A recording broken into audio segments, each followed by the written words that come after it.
Hello, everyone, and welcome to another Jackie Speaks Live. My name is Jackie. If this is your first time coming across one of my videos, um, my name is Jackie, and I focus on narcissistic abuse recovery and masking the narcissist, shattering false beliefs about the narcissist, and helping people get their life back after having encountered a narcissist, and give information that would help people in their healing process from narcissistic abuse. So, if that's the type of content you need or you feel like that would be helpful, please feel free to hit the subscribe button for more videos like this. I go live every Wednesdays at 1:30 p.m. PST, so you can join me for that. And feel free to wait until the end of the video to feel like, if you feel like you're not too sure if you want to subscribe yet, wait until the end of the video and see if you like what I'll be discussing today, or if you like the information I'm providing. And so, in this video, I will discuss how narcissistic parents create low self esteem in their children, which then carries on to their adulthood. And I'll also give some uh, how you can go about building your self esteem after being raised by a narcissist. Because I grew up in the same type of situation, and I've been able to, pick myself up and help rebuild myself after everything I experienced in my childhood. So I want to share some of the things that really helped me along the way. But before I get into all of that, how to overcome that, I quickly want to just it's important to really break down what exactly happened, how they create low self-esteem in their children, because in order to reverse it, you need to know what you're tackling, right? How it was created, so you can go back and sort of reverse and flip the script to how the low self-esteem was created, so you flip everything so that you can create high self-esteem or feel good about yourself. So what is it like being raised by a narcissist? For one, narcissists really enjoy torturing people, and their children are not exempt from this torment. In fact, the closer you are to a narcissist, the more punishment you receive simply by being there. They will berate, devalue, bully, put down, and use and abuse their children on the regular. They lie to their children about who they are and what they're capable of, which then changes their children's perception of themselves. They then go about their lives living a lie, living with a false image of themselves, an image that was crafted by the narcissist. And this image is often the exact opposite of who this person is. So, for example, if a narcissist child is really good at math, for example, and this is the child that the scapegoat, the child that the narcissist has decided to attack, this will be the family trash can where everything is dumped, and the narcissist sees that this thing that this child really excels at, math for example, the narcissist will go out of their way to destroy their child's um the narcissist will go out of their way to destroy their child's confidence in their own abilities. They will try to flip the script and tell them, you're not that good at math, you suck at math, you can't do math. Just throw words like that that will discourage the child from doing that thing that they're good at or that they love, so the child doesn't have, they essentially want to rip you of anything that you're good at or that you excel at, that makes you stand out, that makes you unique or special, unless it's something that they have said you should have. They want to give you all they want to create you, they want to craft your image the way they see you, whether that be good, like the golden child, make everything that you do good because you are the chosen golden child, or bad, like the scapegoat, whatever you do is bad because you are the scapegoat. So it's not judged on a case by case basis where it's, oh, okay, you did this, oh, you spilled milk all over the floor, that's bad regardless of which child it is. No, spilled milk all over the floor, okay, if you're the golden child, it's okay. If you're the scapegoat, that you are a horrible person. Or, oh, you got an A in math, instead of that just being a good thing, if it's the golden child, oh, excellent, wonderful, fantastic, you are better than everyone on this planet. But if it's the scapegoat, it's not that special. It really is nothing. It doesn't mean it. You know what I mean? That's how they go about doing this. And And for the scapegoat, this is how it creates low self-esteem. And for the golden child, this is how it creates unrealistic expectations.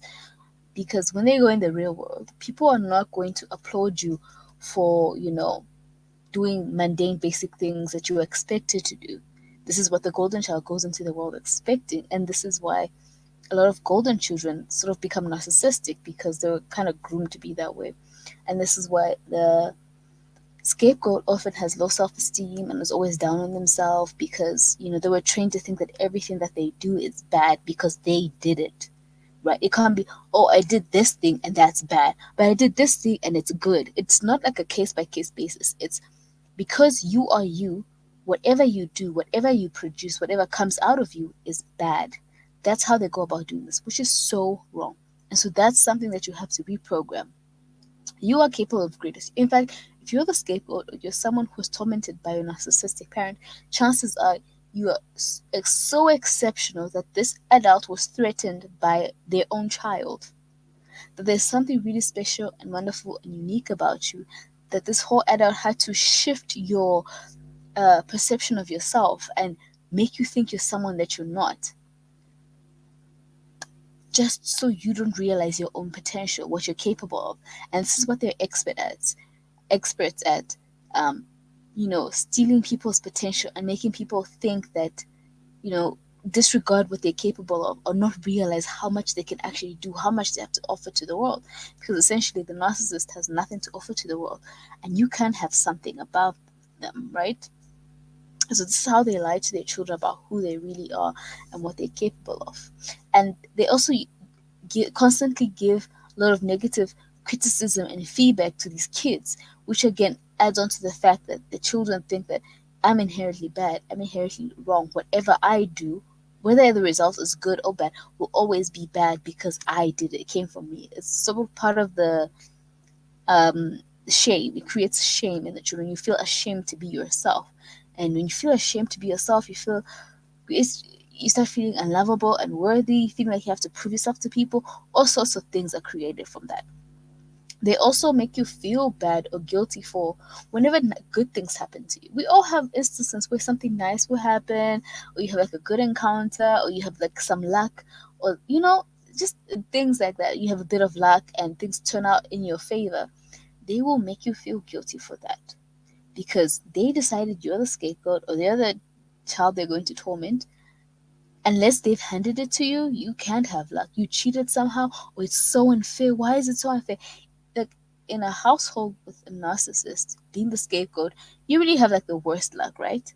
Nothing you want is ever given to you, or unless the narcissist deems that you deserve it, or no one's really looking out for you.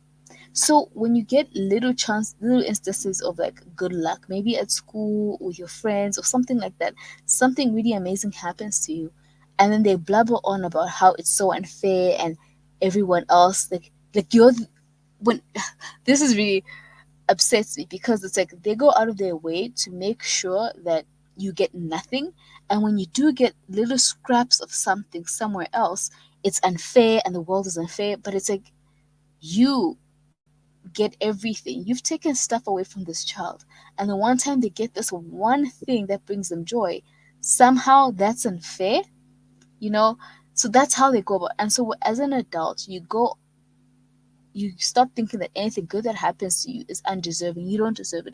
It belongs to other people. You self-sabotage because you think you're not worthy of it, or you don't deserve it, things like that. And the worst part is they turn the other parent against you as well. So you have the one narcissistic parent, let's say it's a mother, and you have the father who's an enabler. And so the father just goes along. So now you have both parents. Just one is attacking and the other just keeps quiet and goes along with it because it's easier for them to just keep quiet, or they'd even cheer on the narcissist. And on top of that, if there's siblings, you have the scapegoat, you have the golden child there as well. So now more people are piling on, and you just feel so alone and isolated because it seems like your entire family is against you. Like it's their favorite thing to do is attack you. It really sucks, and this creates low self-esteem, because the people who are supposed to be there for you, protect you, watch out for you, are the ones who are attacking you. The place where you're supposed to be home and feel safe is probably the worst place you could be. And so all of these pile on to create uh, low self-esteem. And these same people who enable the narcissist, they're doing all of this crazy stuff and this evil stuff with the narcissist, when in fact they're also being harassed by this person, because the narcissist will often try to turn their children against the enabler parent. So again, if the mom is a narcissist, the dad is the codependent, let's say, the narcissistic mother will say to their children, oh, your father is this, that, and the other, make him look weak, or make the children look at him some type of way. And so they do that, and now the children, think less of their father, or the children think less of their mother, depending on what the dynamic is. So all these experiences really work together to create low self-esteem and self-worth in their children. All the negative criticism you received as a child, it continues into adulthood. You internalize the voice of your narcissistic parent, and you continue speaking to yourself the way that parent used to speak to you. You're constantly harshing yourself for the smallest thing. You are unforgiving of your mistake, and you feel like when you make mistakes, you are unforgiving. And when you do accomplish something, you feel like it is undeserved, imposter syndrome. You internalize all the bad things about yourself. You're not worthy, you're not good enough, you're ugly, or whatever they picked at you for being you, right? If you're like introverted or quiet, yeah, something is wrong with you. Why can't you do? If you're extroverted and like to talk to people, why are you always going out talking to people? Why are you like that? Can't you just be calm? They will make anything you do will be turned into a bad thing. Just you being human and doing any just normal things that define you as a person, things that define anyone as a person, was labeled bad because it was attached to you. Again, the example of introverted, extroverted. You, the same person, you could have been introverted and kept to yourself, and that was the problem in your narcissistic parents' eyes, because why are you so quiet? Why don't you talk to people?